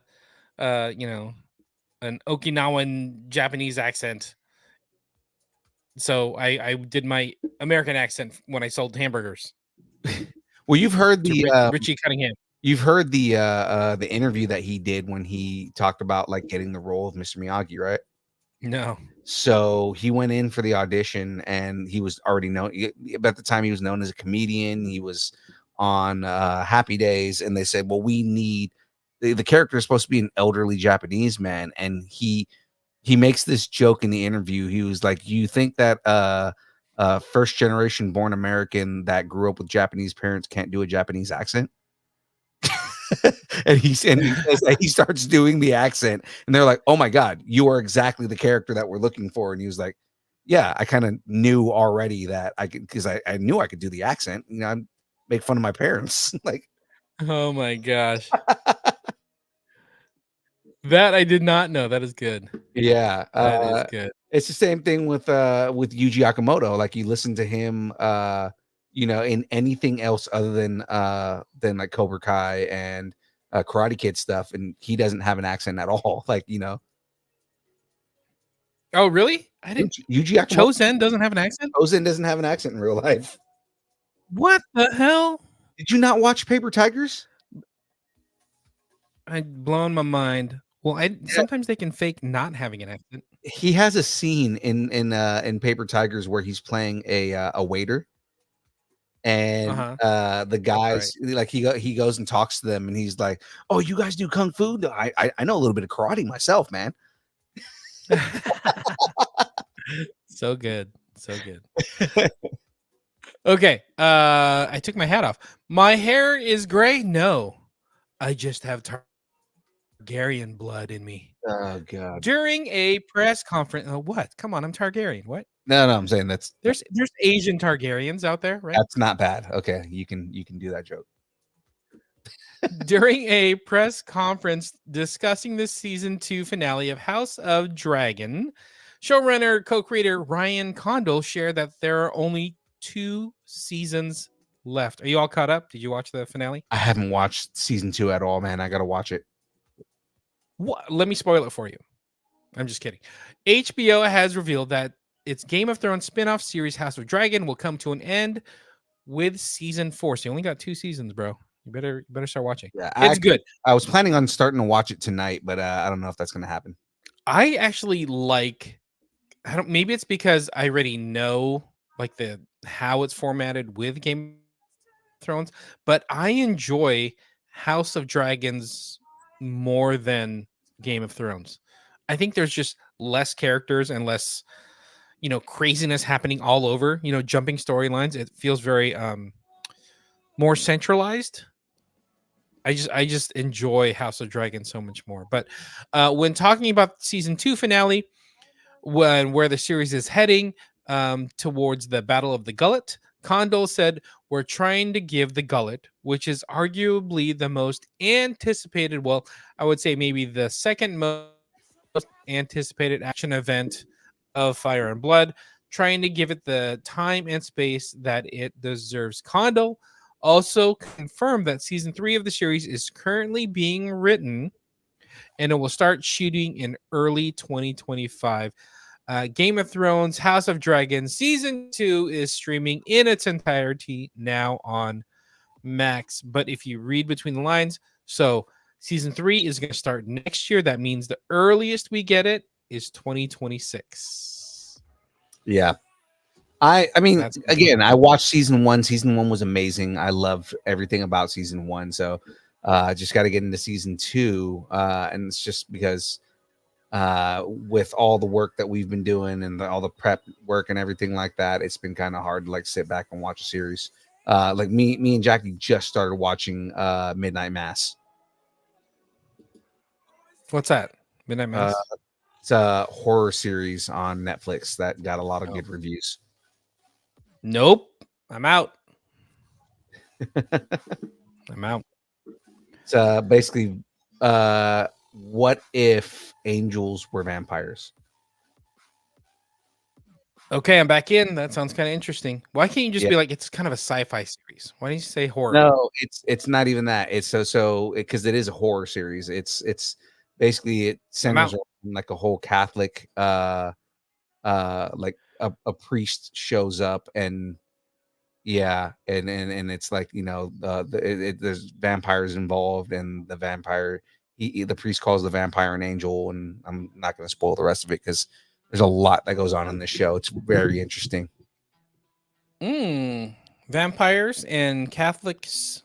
I'm back in. I like this. Exactly. Let's move on to the next story here. Because this one's kind of a big deal right here. Crisis on Campbell Project Earth. And there is a crisis here. Oh, no. Yeah. Henry Cavill has been looking to develop live-action TV and film projects based on the popular Warhammer 40K RPG.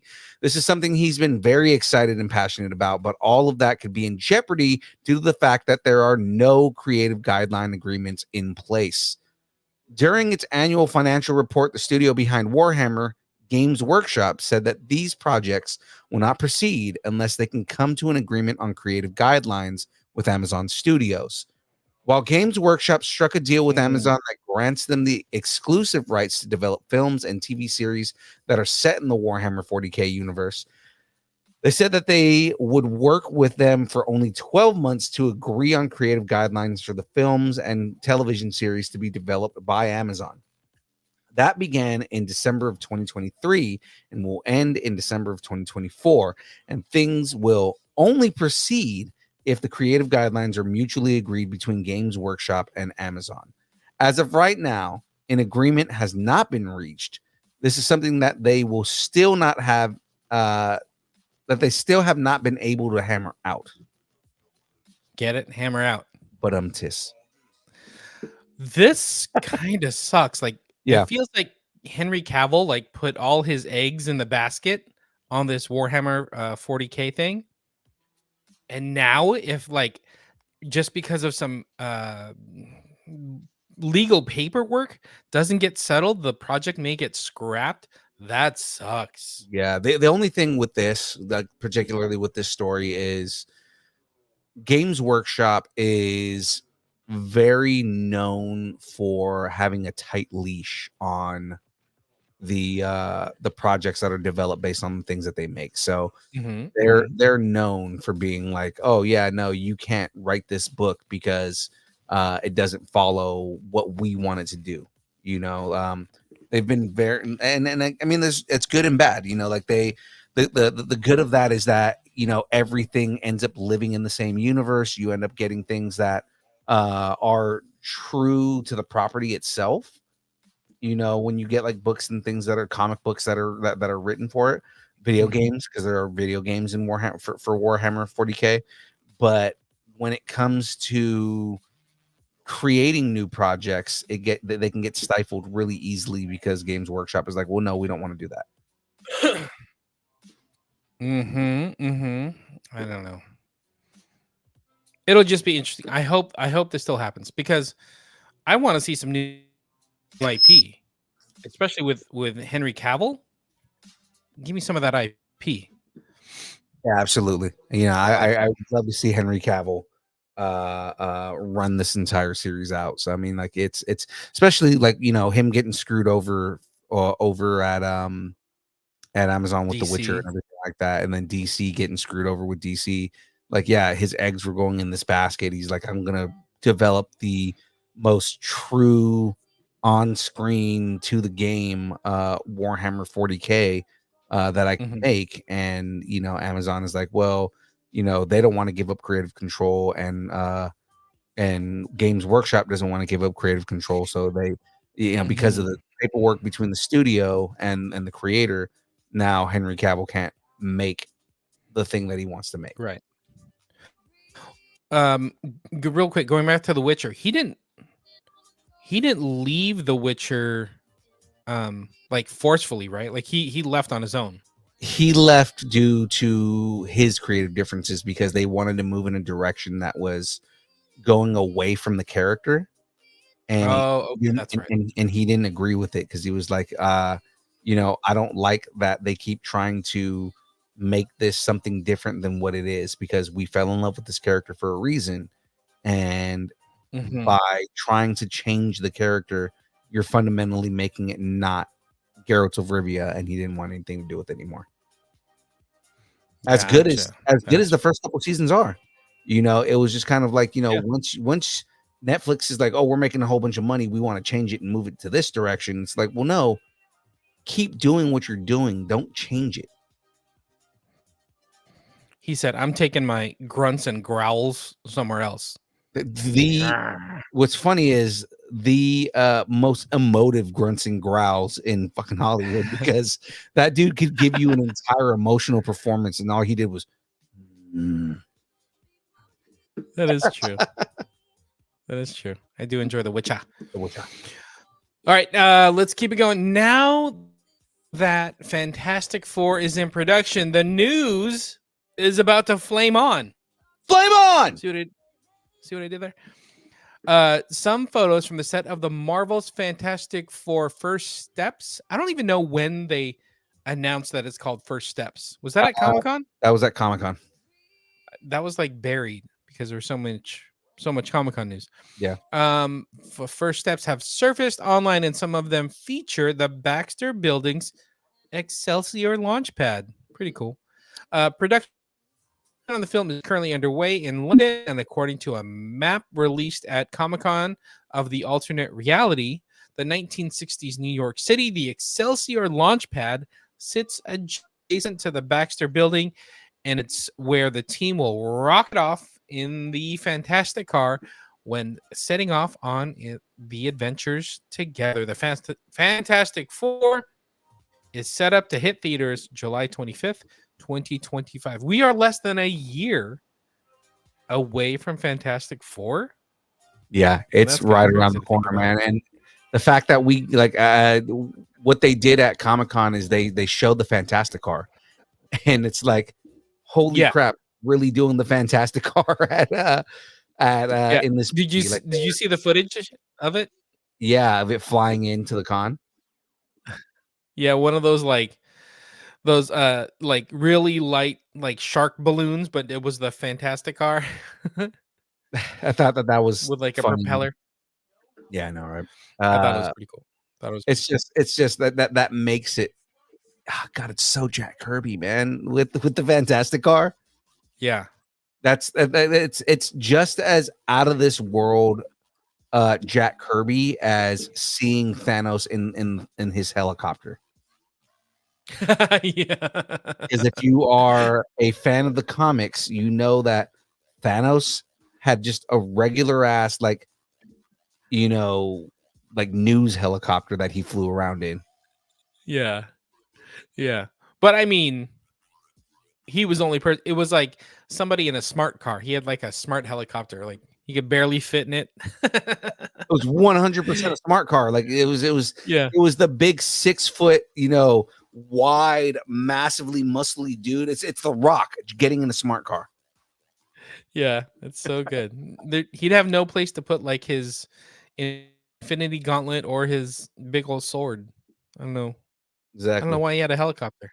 He's like, my Infinity Gauntlet doesn't fit in here. So good. So good. You know what else is good? Oh, do I know what else is good? I know what's good. You tell the audience what's good. You know what's good? Merch is good. And we got merch, people. We got merch, people. I like it. Absolutely. We don't have hat. Still working on more hats. I did see Bruce this weekend, and he did not have your hat. So he may have sold your hat. No, he's just saying. He has it. I'm just throwing it out there. It may be sold.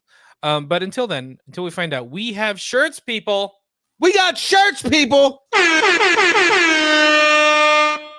And Lawrence, I was gonna say, by the way, Lawrence Iriarte, friend of the show, says it's clobbering time. It is clobbering time. We're gonna clobber this merch, people. So you can have shirts too. So we got the black shirt with the logo. So we've got the logo shirt, or the gray shirt with the characters on it. That is not Deadpool officially, Disney or Marvel. Please don't yell at us. But you can get that shirt. Let's say limited edition Unipool shirt. Come get some while you can. Let us know how many you're looking for, what sizes you need. They're $20 or $25 if we got to ship it to you. We bring them out to the cons too. So shout out to Say Wong. Say Wong was wearing his shirt that he got down at KyberCon 4. It was great. So he had his Distance Nerding shirt on. Yeah, he won at KyberCon 3. Exactly. That's what I'm talking about. Wait, he won it? No, he won the Pot Out at Night shirt at KyberCon 3. He won one of our shirts too. At KyberCon 2? Oh, maybe. Might have been. He's just all about winning shirts? Oh my God, yeah. This guy. So anyway, come get your shirt, $20, $25 if we got to ship it to you. $37 if we have to ship it to Florida. So just FYI. Yeah, no. Florida man, there's an extra whole thing because Florida. Yeah. Exactly. Let's talk some schedule because I know we have some. This may be like the last regular week, but I think there's some some stuff coming up. Yeah. Yes. No. Yes. Yes, sir. So schedule on Mondays.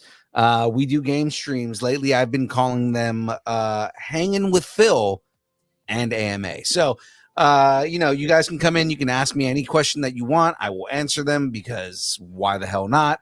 And it's just hanging out while I'm playing games and having fun on the stream because that's what we're here for, is to have as much fun as possible.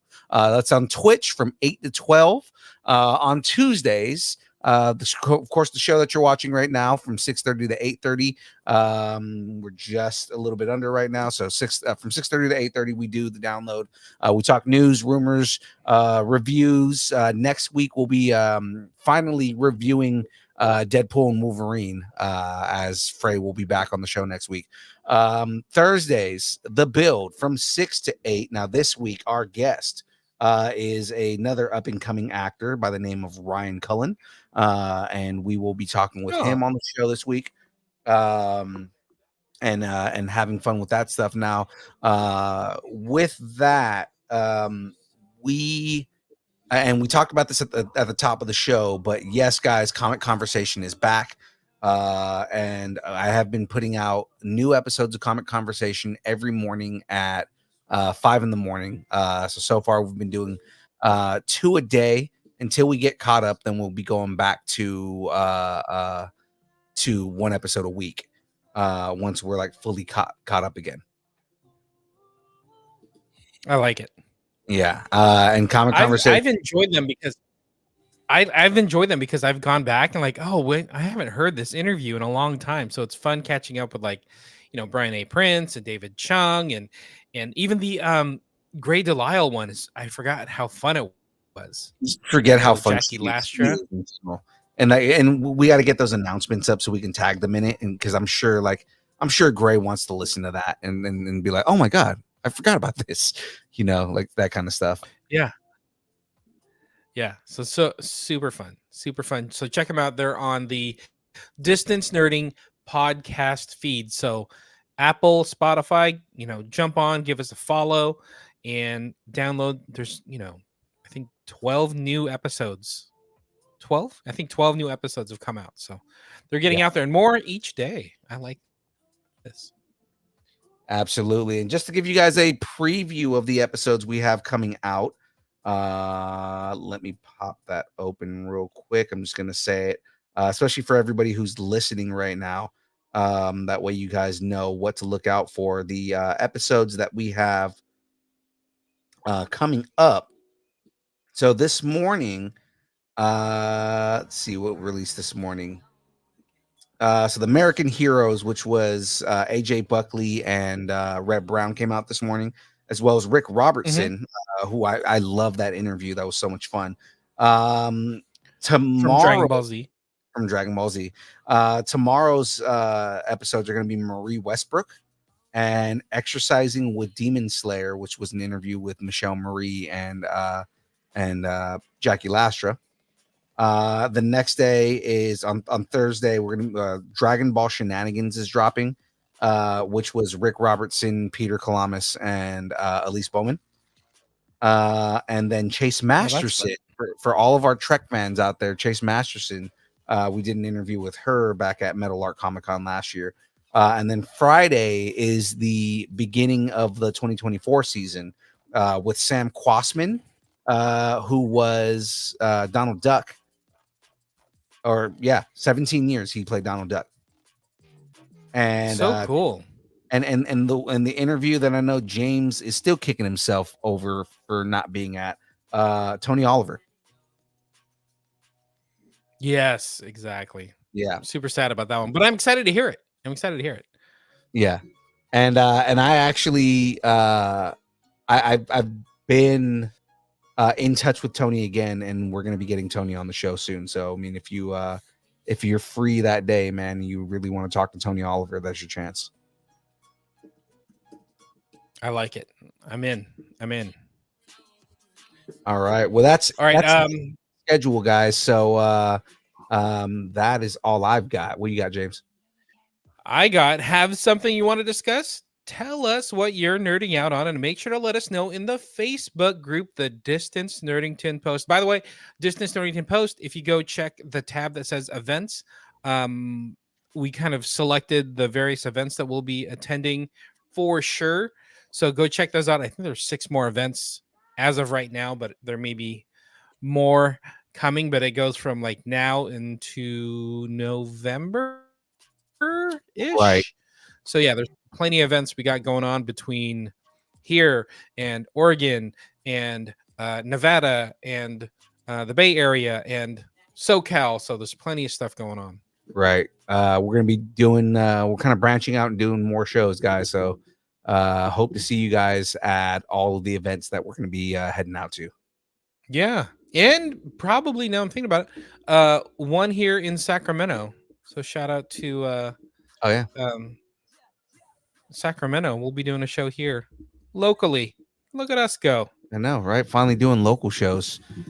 Yeah. It's funny how we do so many shows outside of Sacramento, but we live in Sacramento, and we're like this is only our first time doing one in the 4 years we've done the show. Yeah. But my wife was asking me, she's like, how come you don't do shows locally? I'm like, I don't know, but I do enjoy the adventure part of going to Nevada, going to Oregon, going to Idaho, and just, kind of engulfing or immersing ourselves in the community that the con brings. You know what I mean? Yeah. If it was like here in town, there's a point where it's like, all right, I'm gonna go enjoy the con, do what we got to do, and then I'm gonna go home. But if we're out and about, like we're hanging out with people, meeting people after the show, making experiences with guests and having a conversation outside of the con, that makes it fun and exciting, and like that's fun for me. So I enjoy going out of town for cons. Absolutely, man. I'm with you on that. So, ladies and gentlemen, if you would like to support us, the best way to support us is to head over to distancenerding.com. Head up to the top of the page right there. See that button right there? It says buy us a taco. Buy us a taco. That's right, ladies and gentlemen. You can buy us a taco. Join the taco party. It is the best way to help support the show. Get us to do more shows and get us to do to get better prizes, because I like giving away prizes. I like giving things away because it makes my heart feel good when I buy your affection. So, ladies and gentlemen, I am here to buy your affection. That is what I'm here to do. It's true. Sandra Betty bought the kit that I'm going to be building this week on the build. It's a single day build, but it's Dennis Nedry running away from the Dilophosaurus with the Jeep. From Jurassic Park. All right. Okay. So I'm kind of excited to build that. Yeah, kind of excited to build it. Of course, ladies and gentlemen, you can connect with us on all of the social medias, the social media of choice, whatever place that you want to go connect with us at. Over at Instagram, Facebook, Twitter. It's not X. It's not going to be X. It's Twitter. Just to piss off Elon Musk, we're going to keep on calling it Twitter. Twitch, TikTok, Threads, YouTube, Discord, MySpace, Vine, GeoCities, Friendster, Second Life, AIM, Farmers Only, Christian Mingle, OnlyFans. It's only pictures of Aaron Watson's feet and mandals, the beard, and Jahmez's glasses. Just sitting there judging you, staring at you on the screen. I'm always judging somebody. Saying that usually it's young. It's his glasses saying that you're not good enough. Mm-hmm. Yeah, exactly that. That's what I tell them. At Distance Nerding. And of course, ladies and gentlemen, if you would like us to read your email, all you got to do is send us an email at or if you'd like us to break up with your boyfriend, girlfriend, significant other, pet, schoolyard bully, annoying neighbor, or just tell us how much you enjoy us, hate us, or wish the internet would consume us completely and spit us out at the feet of the Brat Pack. Yeah, spit just at the Brat Pack right there. They can judge us and laugh at us. Send us an email at dist. My hair is gray, and I'm gonna go with this Targaryen thing again because I'm getting super gray lately. So I'm just gonna have to lean into this whole Game of Thrones, House of Dragon, Targaryen thing. I mean, I don't have a sister, so I can't marry my sister. So that's good. That'd just be weird. I mean, Yeah, you I can know. marry your brother. That is also weird. Yep. I'm sure Jesse would be like, "You're weird as fuck, dude. Get away from me." Yeah, that's true. He's like, you damn nerd stuff. It's nerding at AOL.com, and we will read it on the air. Ladies and gentlemen, that is it for us this week. Es todo. Es todo. Eso es todo. No, ya no hay nada. Sí. Yeah. See. Yeah. So that is it from us, ladies and gentlemen. Jahmez, this is your line. Oh, you want me to say it now? Oh, Yeah. thanks. Gracias. And keep nerding together. That's right, ladies and gentlemen. So it is now time for the dance party. Let's get this going. Dance.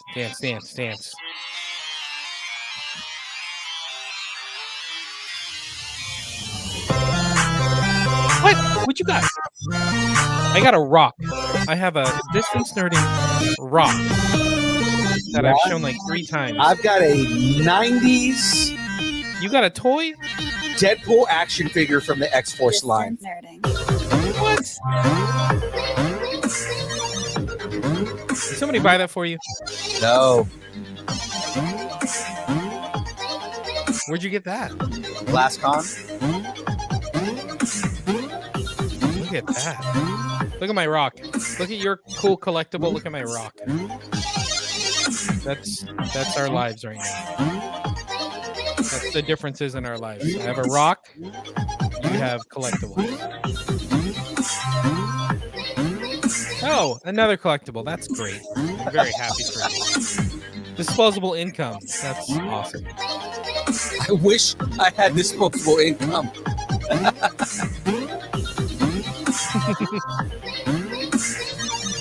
If you have any more rocks, everybody, please send me your rocks, because I can paint them. You can paint them. You can cry over them while young Phil plays with his toys. That's right. We'll see everybody on Thursday.